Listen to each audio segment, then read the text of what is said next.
একসাথে থাকলেই ছোট জীবনটাও সুন্দর হয়ে যায়। চলো আজ নিজের হাতে সবজি তুলে রান্না করি। এই টমেটোগুলো দেখো, কত ফ্রেশ আর সুন্দর।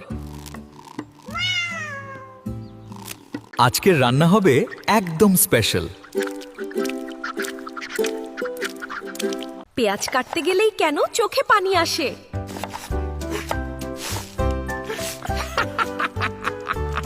একসাথে কাজ করলে সবকিছু সহজ লাগে। ভালোবাসা দিয়ে রান্না করলে স্বাদও বেড়ে যায়।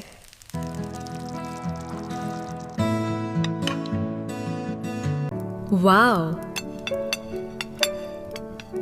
আজকের ডিনার একদম রেস্টুরেন্টের মতো। একসাথে থাকলেই ছোট জীবনটাও সুন্দর হয়ে যায়। ভালোবাসা আর পরিবার, এটাই আসল সুখ।